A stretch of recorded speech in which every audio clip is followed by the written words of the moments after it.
What's going on, everyone? We've got some absolute bangers to go over today. I mean, this is probably the biggest spoiler video that we've done. Well, not biggest in terms of amount of cards, but in terms of powerful cards. I know some of you are like, where's the sauce for set 7? Well, there are some cards here that are absolutely nasty. So let's not waste any time. A huge thank you to my patrons over on Patreon. You all are going crazy over some of the new cards. Let's dive right in. Talk about the new leader, Darth Vader. So we have an action. Discard a card from your hand. You can deal 1 damage to a unit or base. So at initial glance, I mean, discarding a card is an expensive cost, but you immediately can always get 1 damage to unit or base. If you have anything that works with this being discarded, this gets even better. I'm curious to see if we're going to see anything like Kylo, where, you play, let's say, Migs, and then you discard a card, you get that immediate value. If we have any cards like that, this actually becomes super disgusting, right? I mean, if you think about this back in the Kylo Ren options, like the new Kylo Ren, for example, new Kylo Ren Red, where you had the Tarkin Town setup. I mean, this could just straight up kill a thing. We don't even need Tarkin Town, right? 3 damage to a unit, or even maybe 3 damage to a base. I mean, this gets crazy really quickly. Now, he is aggression, villainy, and a 7 deploy, 6/8. But on attack, you discard any number of cards in your hand and you deal damage to a unit or base equal to the number of cards discarded this way. So very, very interesting leader. You basically, and by the way, the art on this is just super cool. It's so interesting. You have a simple image can just convey so much. But my goodness, is this art really amazing. So we got 6/8. I mean, 7 cost 6/8 is decent, right? I mean, it is decent. Definitely on the higher end, similar to like Chancellor Palpatine, like the new one, for example. So nothing to complain about there. But this action really benefits you if you're able to draw a lot of cards, of course. Same with the front side action, right? If you're able to repeat use this, I mean, this can get really, really nasty really quickly and can end the game really quickly. Now, realistically, if you're using your action in the current landscape of Star Wars Unlimited, on the front side, you might have like a Dr. Pershing type effect. We don't have Dr. Pershing in this new set, but you might have something like Dr. Pershing to help you draw a couple of cards here and there. And so you might end up, by the time you deploy Vader, with like 3 or 4 cards, assuming you're using the front side action a couple of times, right? Because that causes you to discard a card, which means when you deploy Vader, you're looking at maybe the potential to discard 3 or 4 cards out of your hand to deal 3 or 4 damage to a unit or base, which can be impactful. Honestly, I think this is really going to shine if there's some synergy with discarding effects.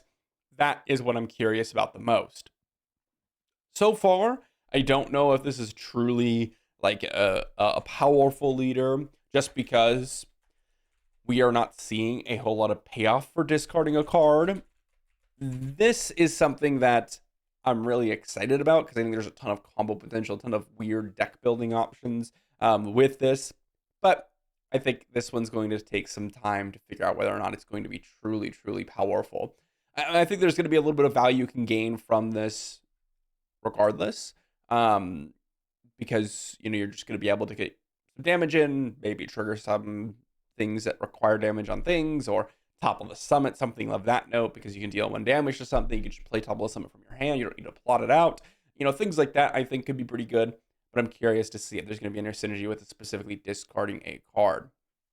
But diving into the next one, we've got Shadow Cloaking. So 5 cost event in Vigilance, Aggression, Villainy. Ready a unit and give a shield token to it.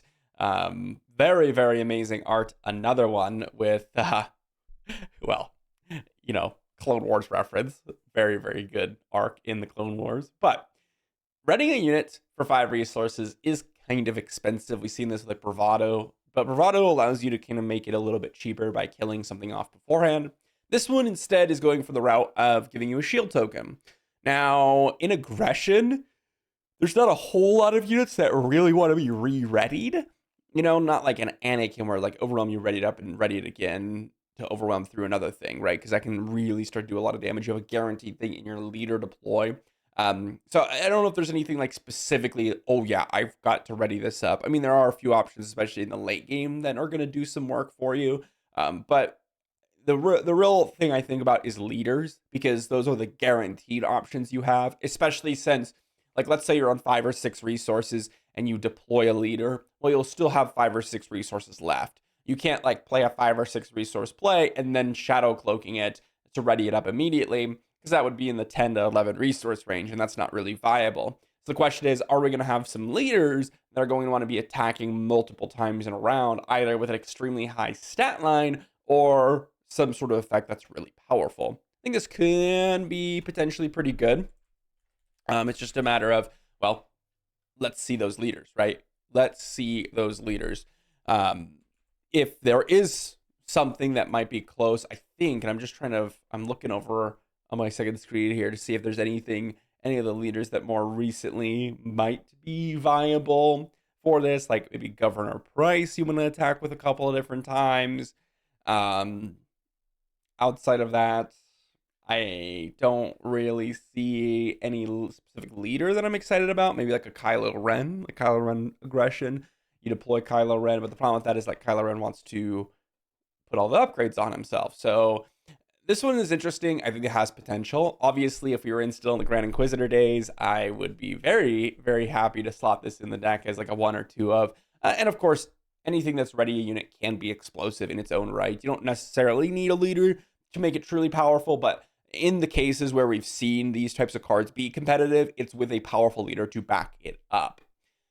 Next up, we've got That's a Rock. This is a 1-cost event. Deal 1 damage to a unit.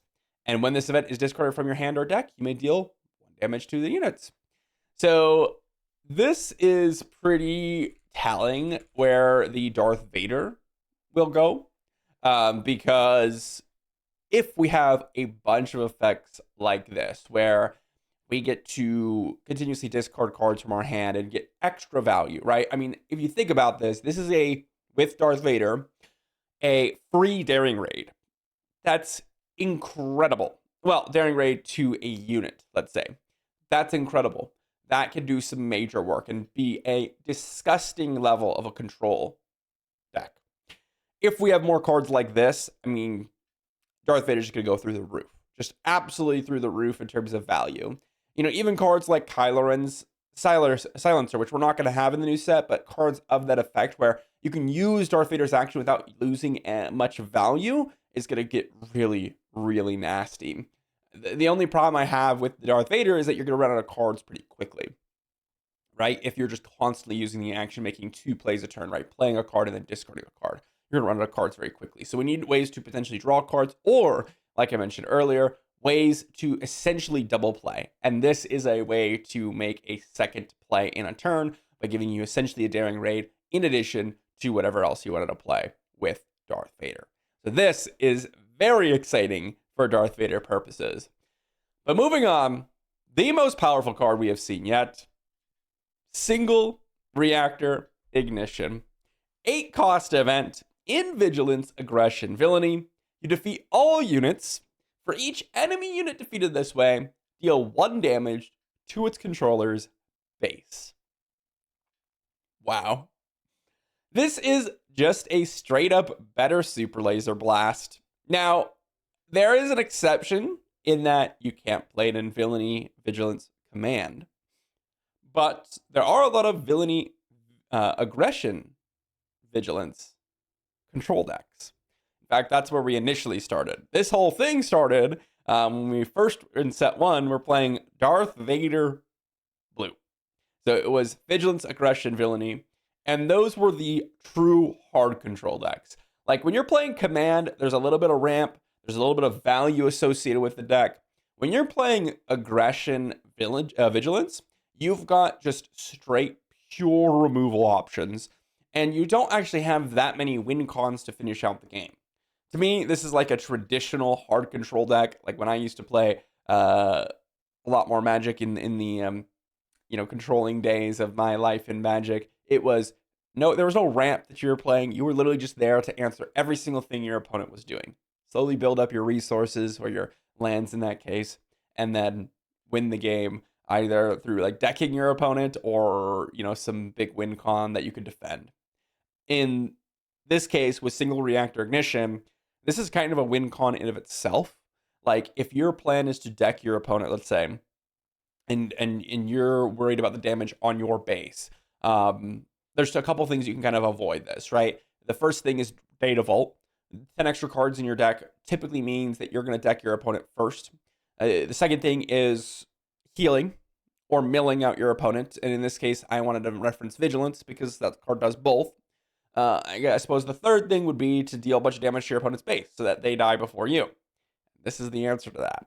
There are a lot of situations where this will deal, honestly, deal minimum 4, 3 to 4. I mean, sometimes you use Super Laser Blast with 1 or 2 units on the board, but 3 or 4 is generally something that is very common. I mean, at most, you're hitting 7, 8 damage into an opponent's base. I mean, that is a lot of damage. And even though, damage may not initially be at first glance something that you're really excited about in a controlling deck, you do want to end the game. And the more turns, especially in like some situations with like a Sabine Green, for example, that might have been playing Daring Raid and For a Cause, the more chances you give them to draw more cards like that, the scarier it is for you. And so Singular Reactor Ignition looks really good. I was worried when I said they're going to print 2, or I was worried when they said they were going to print 2 more wipe the board effects. I was hoping that they weren't going to be as powerful as Super Laser Blast, but this is just straight up better, assuming you're in the aspects that it requires. And in most cases, there's going to be options to kind of cheat these aspects, it sounds like, with some of the leaders in the format. So, nice job. Control looks like something that they're actually a little bit more interested in than they initially led on, right? I mean, I think it's okay to have these style of decks in the format. I'm not personally on the same, game plan as FFG, where it's like we only want mid-range. But I do think, if it is on the more powerful end, where there are some situations, some metas where Control was the most powerful deck, it does get a little bit old very quickly. And I've mentioned it many times in my video where, I'm excited for Power of the Dark Side and Takedown and Fellow Dragon to rotate out, because there's just so many decks. And before, I should say, like this particular set, back in like set 3, set 4 even, where there were a lot of people playing much more controlling styles of decks, and it gets a little bit old quickly. So we'll see what people's opinions of this are. But I mean, this looks disgusting. I mean, this looks like straight up the best card that we've seen in the set, period. And that's mainly because Super Laser Blast is rotating out, right? So it's one thing to say like, oh yeah, we already have Super Laser Blast, this is just a like upgrade for certain decks. It's another thing to say we would not have had Super Laser Blast if this would not be printed in the format. So now we're gonna have 3 more sets where Super Laser Blast is still in the format. And I think, again, that's okay. It's just a matter of how else is the deck going to play? Like, is this going to be a deck? Like, for me, I'm immediately thinking of like the new Vader Blue, and we're dealing damage to opponent's base, pecking them out, maybe dealing a little bit of damage and removal options here and there, getting some value from cards that we're discarding, and then this is our win con. We don't play any units at all. We like literally play 0 units, and you literally just straight up burn your opponent out with cards like Single Reactor Ignition. I could totally see that being a deck, and that would be an annoying deck to fight. It would be a very fun deck to play and a very annoying deck to fight. I'm going to be honest, okay? So very, very interested in this. Let me know what your thoughts are in the comment section down below. I mean, this is nasty. This is nasty. I'm really, really interested to see what the rest of the format or the rest of the cards hold. Darth Vader looks incredible. Single Reactor Ignition. That's a rock. Shout out Cloaking. Let me know what you think in the comment section down below, and I'll see you all for the next one.